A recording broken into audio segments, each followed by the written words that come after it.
instead of resting the bag on the stile, as a man in his senses would have done, and that on coming up to him he saw that Marner's eyes were set like a dead man's, and he spoke to him and shook him, and his limbs were stiff, and his hands clutched the bag as if they'd been made of iron. But just as he made up his mind that the weaver was dead, he came all right again, like as you might say in the winking of an eye, and said good night and walked off. All this Jem swore he had seen,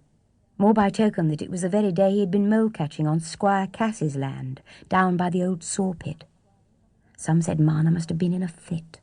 a word which seemed to explain things otherwise incredible. But the argumentative Mr. Macy, clerk of the parish, shook his head, and asked if anybody was ever known to go off in a fit and not fall down. And where did Master Marner get his knowledge of herbs from, and charms too, if he liked to give them away? Jem Rodney's story was no more than what might have been expected by anybody who had seen how Marner had cured Sally Oates,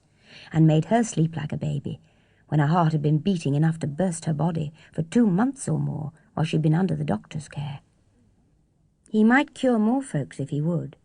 but he was worth speaking fair, if it was only to keep him from doing you a mischief.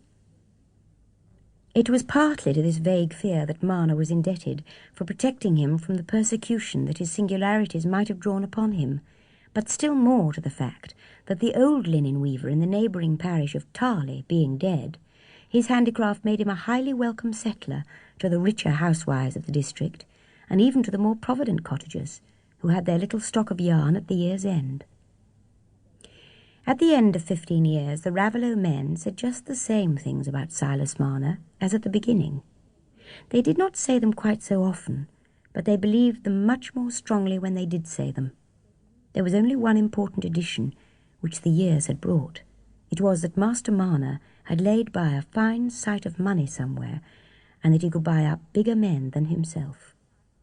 His life, before he came to Raveloe, had been filled with the movement, the mental activity, and the close fellowship which, in that day as in this, marked the life of an artisan, early incorporated in a narrow religious sect,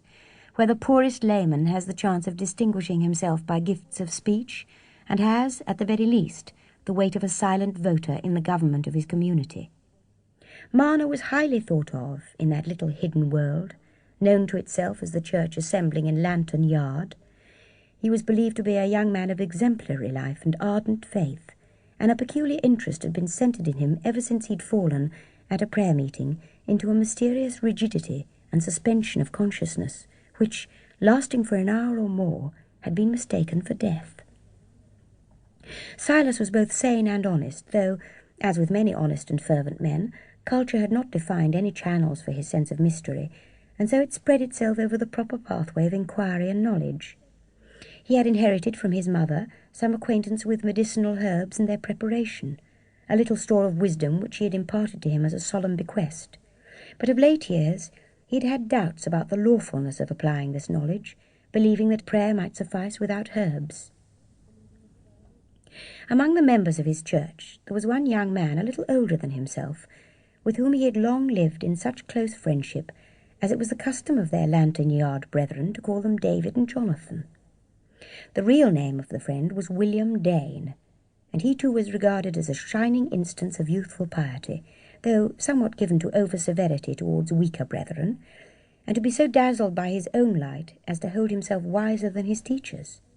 But whatever blemishes others might discern in William, to his friend's mind he was faultless, for Marner had one of those impressible, self-doubting natures which, at an inexperienced age, admire imperativeness and lean on contradiction. It had seemed to the unsuspecting Silas that the friendship had suffered no chill even from his formation of another attachment of a closer kind. For some months he had been engaged to a young servant woman, waiting only for a little increase to their mutual savings in order to their marriage, and it was a great delight to him that Sarah did not object to William's occasional presence in their Sunday interviews. It was at this point in their history that Silas's cataleptic fit occurred during the prayer meeting, and amidst the various queries and expressions of interest addressed to him by his fellow members, William's suggestion alone jarred with a general sympathy towards a brother thus singled out for special dealings. He observed that to him this trance looked more like a visitation of Satan than a proof of divine favour, and exhorted his